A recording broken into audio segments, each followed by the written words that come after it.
Hello students, एक बार फिर मैं आपके सामने हूँ लेकर के सी प्रोग्रामिंग के इम्पॉर्टेंट कोर्स जो आपकी प्लेसमेंट के प्रिपरेशन के लिए रिक्वायरमेंट है। पार्ट 1 और पार्ट 2 मैं ऑलरेडी आपको बता चुका हूँ और यह है पार्ट 3। इसमें हम कंडीशनल स्टेटमेंट्स को स्टडी करेंगे, जिसकी कंडीशन के बेसिस पर हम डिसाइड करते हैं कि कौन सा स्टेटमेंट एग्जीक्यूट होगा और कौन सा स्टेटमेंट एग्जीक्यूट नहीं होगा।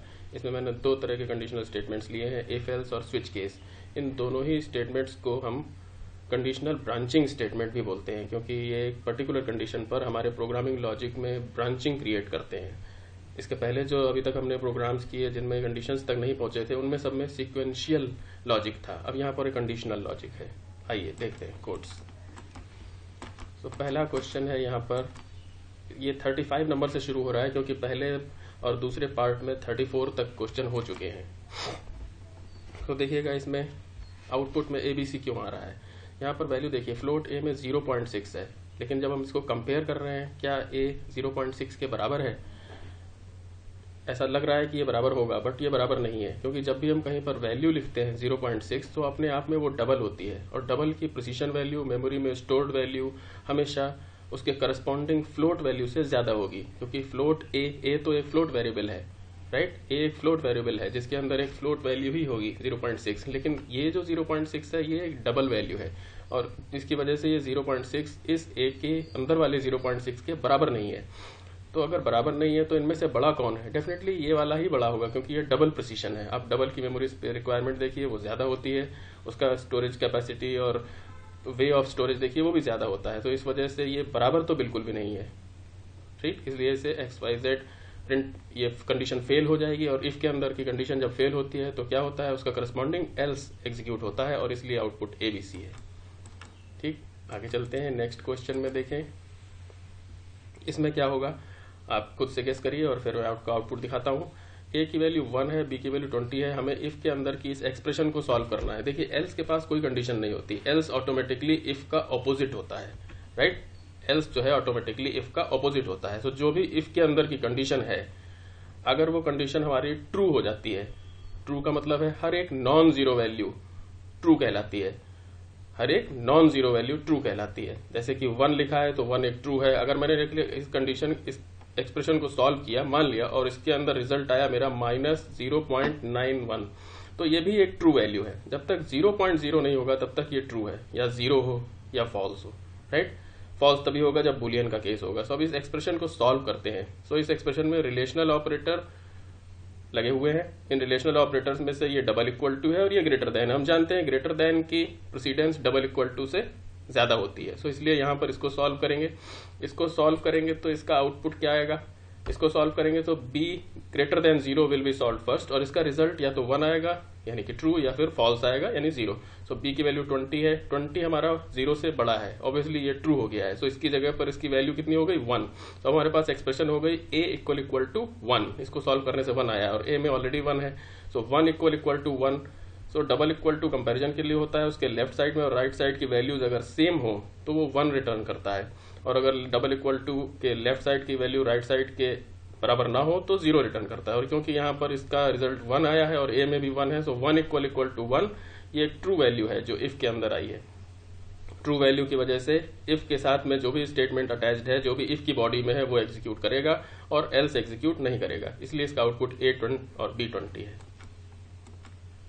नेक्स्ट क्वेश्चन को थोड़ा सा ध्यान से करना है। यहाँ पर एक एडिशनल प्रॉपर्टी और मैंने ऐड करी है, जिससे कि आपको शायद उसका रिवीजन हो जाए कि प्रिंटफ फंक्शन जब भी काम करता है, सो प्रिंटफ फंक्शन हमें मालूम है कि वो स्क्रीन पर वैल्यू को प्रिंट कर देता है। इसके अलावा सेकंड प्रॉपर्टी क्या है कि प्रिंटफ रिटर्न क्या करता है?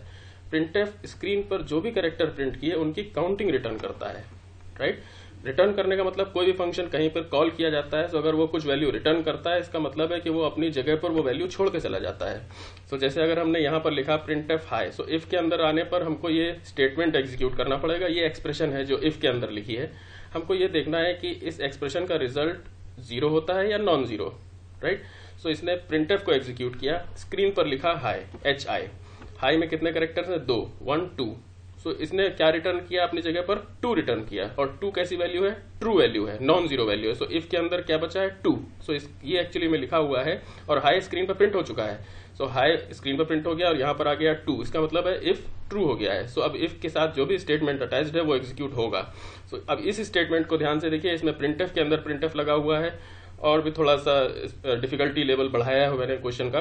सो इसको सॉल्व करने के लिए, और स्क्रीन पर अभी हमने क्या प्रिंट कर चुके हैं, हाई। फिर हम अंदर जाते हैं और हाई के बाद एक गैप भी है। सो अब यहाँ पर जाते हैं, इसके अंदर प्रिंटफ के अंदर %d है। %d का मतलब आगे जो भी एक्सप्रेशन लिखा हुआ है वो एक इंटीजर वैल्यू होगा और वो फिर से एक प्रिंटफ है, ठीक। सो वो स्क्रीन पर कुछ प्रिंट करेगा और उसकी काउंटिंग को यहाँ %d प्रिंट कर देगा, ठीक। फिर इस प्रिंटफ के अंदर एग्जीक्यूट करने पर गए, वहां पर %d और n दो चीजें हैं। तो %d से तो इंटीजर वैल्यू प्रिंट हो रही है और n एज सच प्रिंट हो जाएगा। सो अब देखते हैं यहाँ पर कि इससे क्या होता है। इस प्रिंटफ से वेलकम स्क्रीन पर प्रिंट होगा। तो सबसे पहले हाई प्रिंट हुआ है, एक गैप आया है, फिर वेलकम स्क्रीन पर प्रिंट हुआ है। सो वेलकम में कितने कैरेक्टर हैं, 1 2 3 4 5 6 7। सो वेलकम, प्रिंटफ ने वेलकम को स्क्रीन पर प्रिंट किया और अपनी जगह पर क्या छोड़ दिया, 7। वो %d की वजह से स्क्रीन पर प्रिंट हो गया। सो हाई के बाद एक गैप, फिर आ गया %d की वजह से, फिर आ गया वेलकम और उसके बाद %d की वजह से 7 और फिर n प्रिंट हो गया। सो अब इस पूरे प्रिंटफ ने स्क्रीन पर क्या प्रिंट किया है, वेलकम 7n। क्या प्रिंट किया है, वेलकम 7n। इस पूरे प्रिंटफ ने, अब वेलकम तो पहले से प्रिंट हो चुका था, इस प्रिंटफ ने तो सिर्फ 7n प्रिंट किया है। सो 7n इस प्रिंटफ, देखिए अंदर वाले प्रिंटफ ने वेलकम प्रिंट किया और अपनी जगह पर 7 छोड़ दिया। फिर बाहर वाले प्रिंटफ ने उस 7 को इस %d की वजह से प्रिंट किया और n प्रिंट किया। तो इसका मतलब है बाहर वाले प्रिंटफ ने दो वैल्यूज प्रिंट की हैं। सो इस वजह से इस प्रिंटफ ने, अब ये पूरा प्रिंटफ अपनी जगह पर क्या छोड़ेगा, क्योंकि दो वैल्यूज प्रिंट किए तो इस %d की वजह से वो 2 छोड़ेगा। तो इसलिए इसका आउटपुट ये होगा। एक बार फिर से जल्दी से इसको देखते हैं, मुझे लग रहा है आपको शायद समझ ना आया हो, तो एक बार फिर से करते हैं। सो इफ कंडीशन में हमने इसको एग्जीक्यूट किया, प्रिंटफ हाई और स्पेस। सो हाई आ गया, स्पेस आ गया। सो ओवरऑल इसने कितने वैल्यू रिटर्न करी, 1 2 3, राइट। 3 एक ट्रू वैल्यू है, पहले मैं 2 कह रहा था लेकिन ये स्पेस भी काउंट होगा, जो स्क्रीन पर दिख रहा है वो सब काउंट होगा, इसलिए 3 होगा। 3 के बाद अंदर गए प्रिंटफ में और सबसे अंदर वाले प्रिंटफ को रन किया सबसे पहले। सो वेलकम स्क्रीन पर प्रिंट हुआ, वेलकम की काउंटिंग आ गई, वो इस %d की वजह से प्रिंट हो गई 7 और n एज सच प्रिंट हो गया। सो इस वाले प्रिंटफ ने, सबसे अंदर वाले प्रिंटफ ने वेलकम प्रिंट किया, फिर बाहर वाले प्रिंटफ ने 7 और n प्रिंट किया, वो दो वैल्यूज हैं। तो इसी वजह से ये वाला पूरा प्रिंटफ अपनी जगह पर 2 छोड़ के जाता है, जो इस %d की वजह से प्रिंट होता है। इसको बार बार सुनिएगा, आपको जरूर समझ आएगा। नेक्स्ट क्वेश्चन में देखिए, हम यहाँ पर नेस्टिंग ऑफ इफ कंडीशंस कर रहे हैं। So if a is equal to 10, अगर ये कंडीशन ट्रू होगी तो इसके जस्ट नीचे वाला स्टेटमेंट इसकी बॉडी में है, उसको हम एग्जीक्यूट करने जाएंगे। a की वैल्यू 10 है, सो 10 इक्वल टू 10, ये ट्रू हो गया है। सो तुरंत अंदर गए, क्या b इक्वल टू 10 है, b इक्वल टू 10 नहीं है, क्योंकि b की वैल्यू 20 है। सो ये फॉल्स हो गया। अब हमने इस इफ के फॉल्स होने पर यहाँ पर एक एल्स लगा रखा है। सो ये वाला एल्स इस वाले इफ से रिलेटेड है, बाहर वाले इफ से रिलेटेड नहीं है, राइट, क्योंकि इफ के जस्ट बाद एल्स यहाँ पर है। सो ये दोनों पेयर में है, सो इसीलिए एल्स चलेगा और आउटपुट आएगा वी आर इन एल्स। फिर से देखिए 38, नेक्स्ट क्वेश्चन पर आते हैं। सो नेक्स्ट क्वेश्चन पर जरा ध्यान से देखिएगा। आउटपुट आपने देख लिया, फिर भी रीजन इसका जरूर आप अपने आप से निकालिए और मेरी बात सुनिए। ए की वैल्यू 10, यहाँ पर क्या किया, यहाँ पर जो ये आउटर इफ है ए इक्वल टू 10 वाला, इसको बॉडी प्रोवाइड कर दी है और जो एल्स है उसको इसके साथ रिलेट कर दिया है। पिछले वाले क्वेश्चन में सेकेंड इफ जो इनर इफ था उसके साथ एल्स रिलेटेड था, अब यहाँ पर आउटर इफ के साथ एल्स रिलेटेड है, यानी कि अगर आउटर इफ फॉल्स होगा तो एल्स चलेगा, ठीक। तो अब कंडीशन पर जाते हैं। ए की वैल्यू 10 है, ट्रू है, अंदर चले गए। सो ये अब इफ की बॉडी है, क्योंकि यहाँ करली ब्रेस लगा दिए हैं और एक से ज्यादा स्टेटमेंट्स होते हैं तो हमें करली ब्रेस लगा करके इफ को बॉडी प्रोवाइड करनी पड़ती है। अगर एक ही स्टेटमेंट हो तो there is no need of curly brace, ना तो इफ में जरूरत है ना ही एल्स में, अगर एक एक स्टेटमेंट है तब। तो यहाँ पर कंडीशन के अंदर गए, यहाँ पर बी की वैल्यू को चेक कर रहे हैं, क्या वो 10 है, नहीं, क्योंकि वो 20 है, सो ये फॉल्स हो गई। अब इस वाले इफ के साथ कोई एल्स नहीं लगा हुआ है, इसलिए हम देखिए या तो ये आउटर वाला इफ चलेगा या फिर आउटर वाला एल्स चलेगा। सो आउटर वाला इफ चल गया क्योंकि इसकी कंडीशन ट्रू हो गई। फिर इसके अंदर गए, हमने इफ को चलाया, ये फेल हो गया। अब इस इफ के साथ कोई एल्स नहीं है, इसलिए कोई आउटपुट स्क्रीन पर प्रिंट नहीं होगा। अब यहाँ पर देखिएगा जरा, फिर से मैंने एक बार फिर से आपको यहाँ पर बताने की कोशिश कर रहा हूँ कि इफ -1 लिखने से क्या होगा। इफ -1 लिखने से आउटपुट आएगा हेलो, क्योंकि -1 एक नॉन जीरो वैल्यू है, नॉन जीरो वैल्यू को ट्रू वैल्यू बोलते हैं, ठीक। ये बार बार बता रहा हूं, ध्यान से देखें। और दूसरे वाले केस में देखिए आई और जे दो वैल्यूज है, अब यहाँ पर इसको देखते ही अगर कोई स्टूडेंट बोल दे कि हाई प्रिंट होगा तो सबसे बड़ी गलती कर रहा है वो, क्योंकि यहाँ पर ये i इक्वल टू जे है, i इक्वल टू जे नहीं है, बस यहाँ पर ही इसने सारा खेल कर दिया है। सो i इक्वल टू जे होने से क्या हुआ है, जे की जो भी वैल्यू है वो i को सक्सेसफुली असाइन हो जाएगी और वही इस एक्सप्रेशन का रिजल्ट भी बनेगी। सो इसीलिए देखिए जे की वैल्यू 20 है, सो 20 i को असाइन हो जाएगा और इस पूरी एक्सप्रेशन का रिजल्ट 20 हो जाएगा। मैंने आज पिछले वीडियो में भी बताया है इक्वल टू असाइनमेंट ऑपरेटर का रोल क्या होता है। जैसे अगर i प्लस जे लिखें तो दोनों का जो सम होगा वो इसका रिजल्ट होगा। उसी तरह से i इक्वल टू जे में जो भी यहाँ पर right hand side of equal to है वो जे है, वो वैल्यू लेफ्ट हैंड साइड को असाइन होगी और वही इसका रिजल्ट होगी।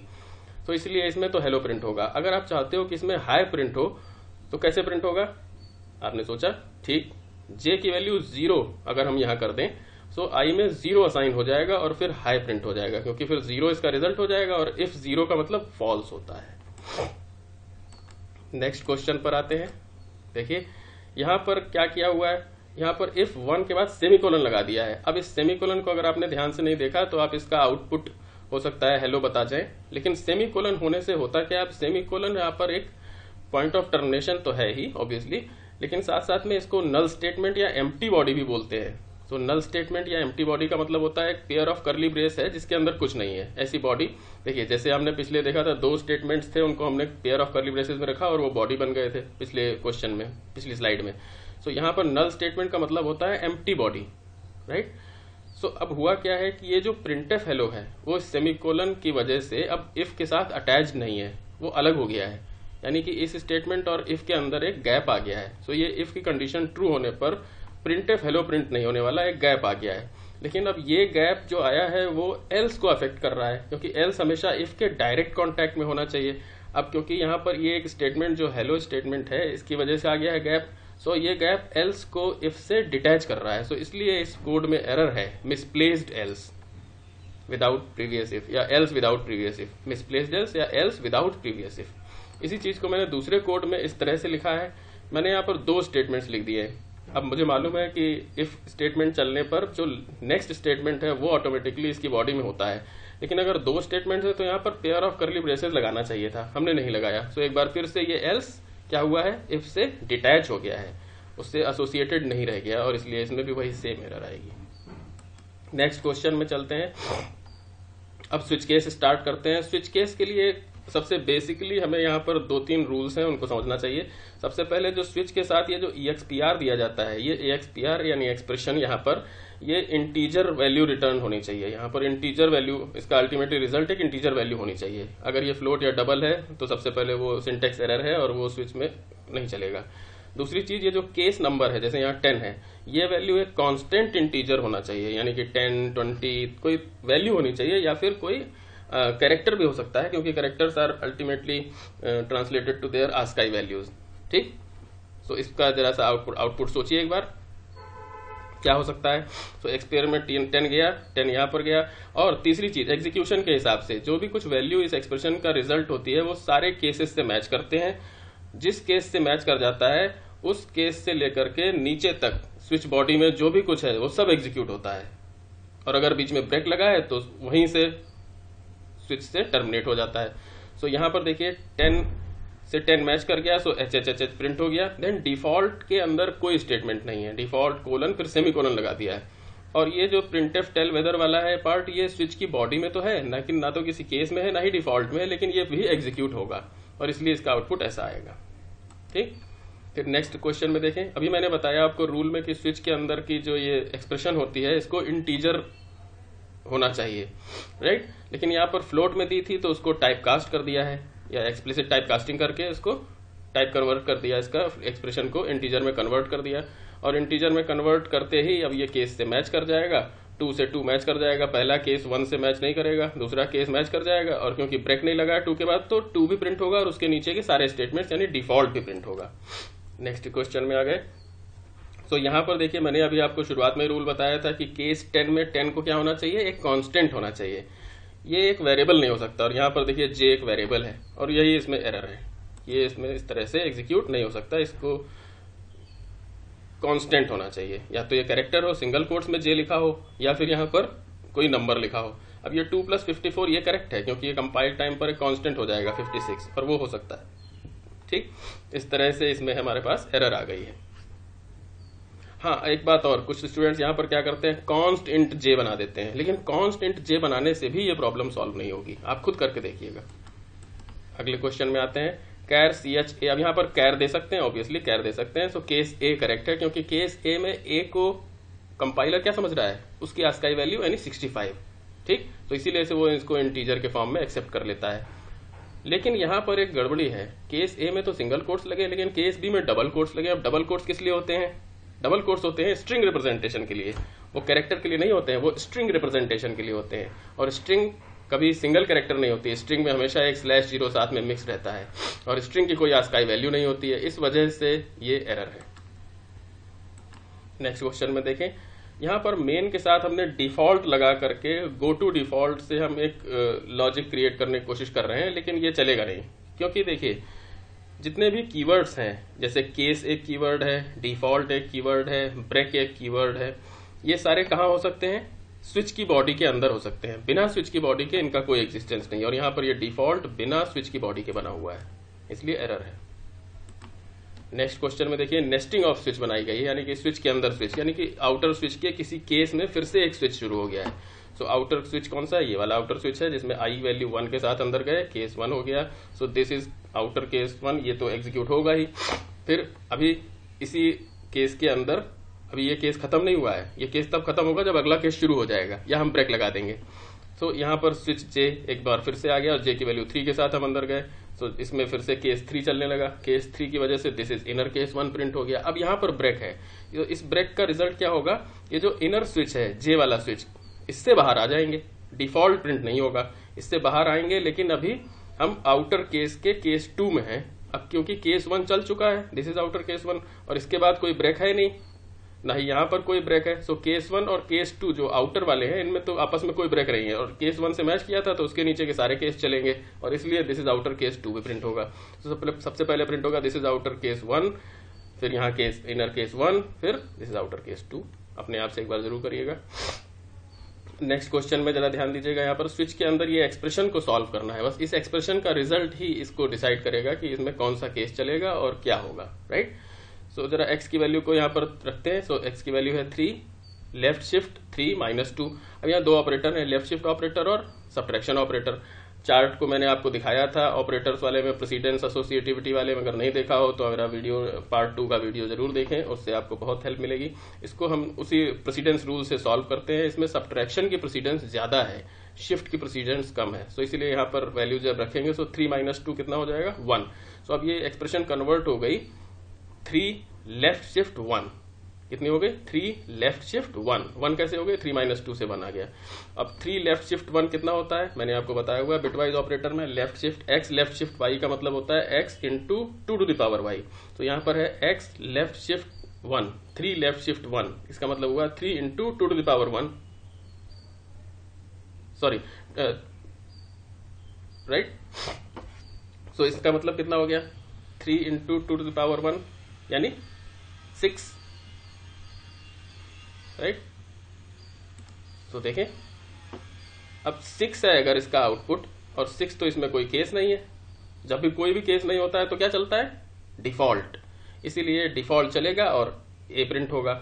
लेकिन डिफॉल्ट के बाद अब यहाँ पर ये भी दूसरा रूल ये है कि जब भी कोई केस चल जाता है उसके नीचे के सारे केस चलते हैं अगर ब्रेक नहीं लगा हुआ है। अब डिफॉल्ट चला, ए प्रिंट हुआ, और उसके नीचे ब्रेक नहीं है तो बी प्रिंट होगा, फिर सी प्रिंट होगा, लेकिन फिर ब्रेक लगा हुआ है इसलिए डी और जेड प्रिंट नहीं होंगे और आउटपुट आएगा एबीसी। क्लियर है।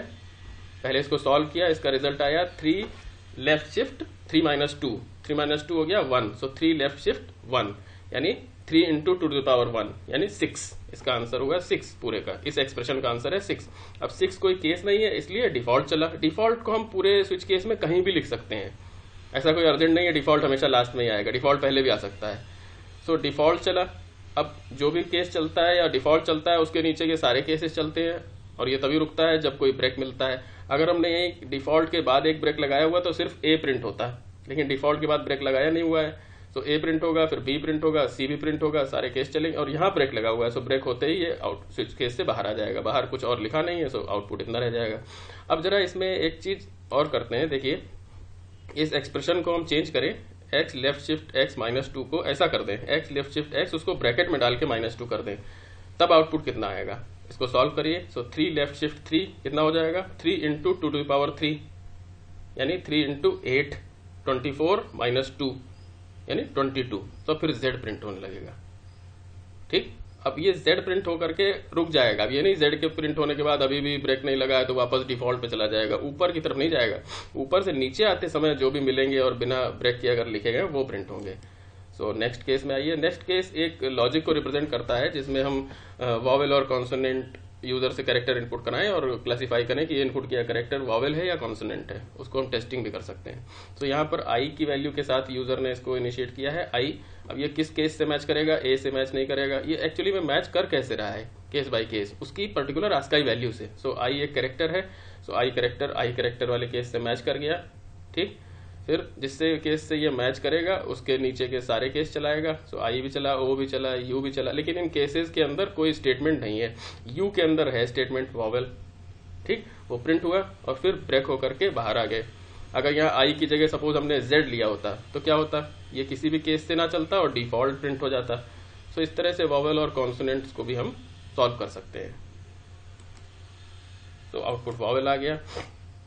नेक्स्ट एग्जांपल में जल्दी से देखते हैं। इन टेक्स्ट है फ्लोट वाई 7.0 है। अब मैंने आपको बताया है कि स्विच के अंदर वाली एक्सप्रेशन इंटीजर होनी चाहिए, क्या ये इंटीजर में कन्वर्ट हो रही है वही देखना है। सो 7.0 को 1 के साथ ऐड करते हैं। सो हमें जानते हैं कि जब दो डिफरेंट टाइप के डेटा टाइप्स होते हैं तो जो हायर डेटा टाइप होता है उसी के हिसाब से लोअर वाला अपग्रेड हो जाता है। सो एक्चुअली में 7.0 प्लस 1 को ये कैसे सॉल्व करता है, 7.0 प्लस 1.0 1 को 1.0 बनाता है फिर सॉल्व करता है। सो ये रिजल्ट हो गया 8.0। ठीक, अब 8.0 इक्वल टू के इस तरफ है और इस तरफ क्या है, इंटीजर x। सो 8.0 तो x में स्टोर नहीं हो सकता। सो 8.0 को अब डिमोट करेगा क्योंकि जो भी कुछ चेंजेस करने हैं वो इस साइड में होंगे। सो 8.0 को ये 8 बनाएगा और फिर x में डाल देगा। सो अब 8 x में असाइन हो गया। सो इस असाइनमेंट ऑपरेशन का रिजल्ट कितना हो गया, जो भी वैल्यू असाइन हुई है वो है 8। सो केस 8 चलेगा, हैव डिनर, फिर उसके बाद ब्रेक लगा हुआ है तो बाहर आ जाएगा। और इसी के साथ ये पार्ट भी मेरा कंप्लीट होता है। अगर आपको पसंद आया हो तो लाइक करिए, सब्सक्राइब करिए, शेयर करिए and wait for another part जिसमें मैं लूप्स डिस्कस करूंगा नेक्स्ट पार्ट में।